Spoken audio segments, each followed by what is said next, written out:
الو حبايبي، كيفكم؟ اخباركم؟ ان شاء الله تكونوا بخير وصحه وعافيه يا رب. مرحبا بكم في قناتي وقناتكم فنومين بيوتي. مرحبا بالناس الجديده والناس القديمه، البيت بيتكم.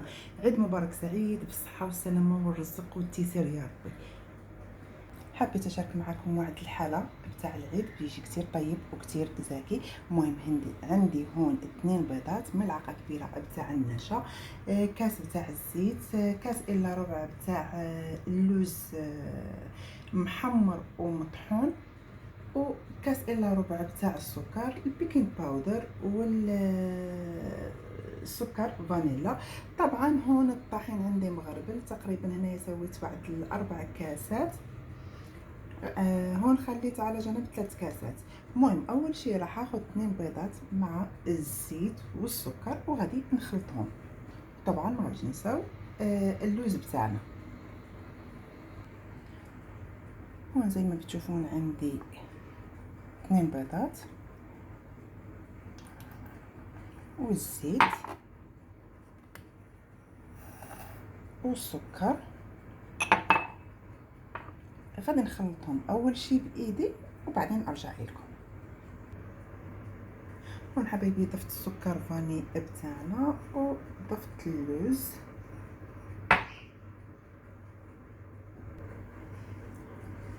وهون حبايبي حصير اضيف الطحين شوي شوي. هذا الكاس الاول وغادي نجمع ونزيد الكاس الثاني كمان، وما غاديش ننسى الملعقه بتاع النشا والبيكنج باودر بتاعنا. وغادي نجمع الخليط بتاعي، ما غاديش نعجن، غير غادي نجمع شويه.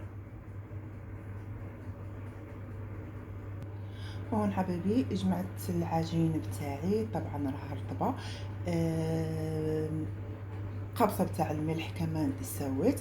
هسه راح اقسم العجين بتاعي على 2، تقريبا واحد 3 ديال الكاسات اللي استعملت نتاع الطحين.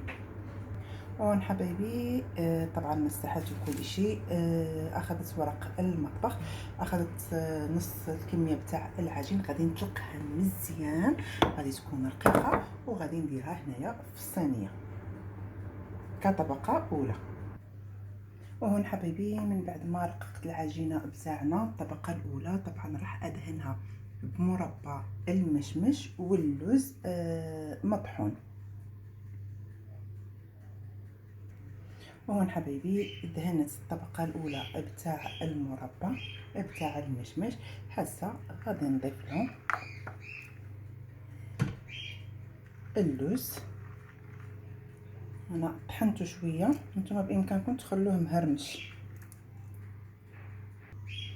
وهاي حبايبي درت الطبقه بتاع اللوز بتاعنا. طبعا هسه راح ازيد الطبقه الثانيه بتاع العجينه فوقها.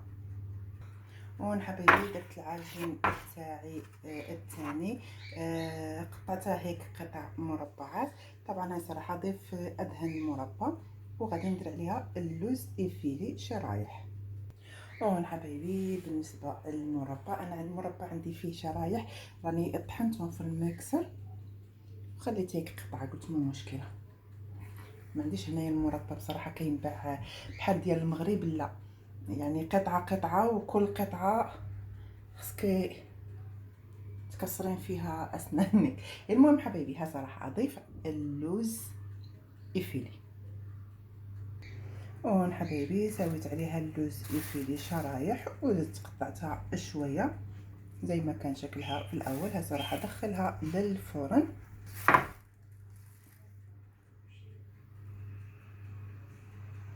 دخلتها حبايبي للفرن على درجه تقريبا 180 درجه، غنخليها تستوي. انا فتحت الفرن من الفوق ومن تحت بس تستوي وارجع لكم.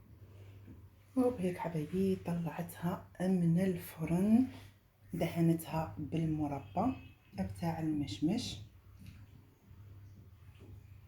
هسه بس تبرد اللاطه وراح اقطعها واحطها في الصحن. المهم كنتمنى انه تنال الاعجاب بتاعكم، وعواش مبروكه. الى فيديو تاني ان شاء الله.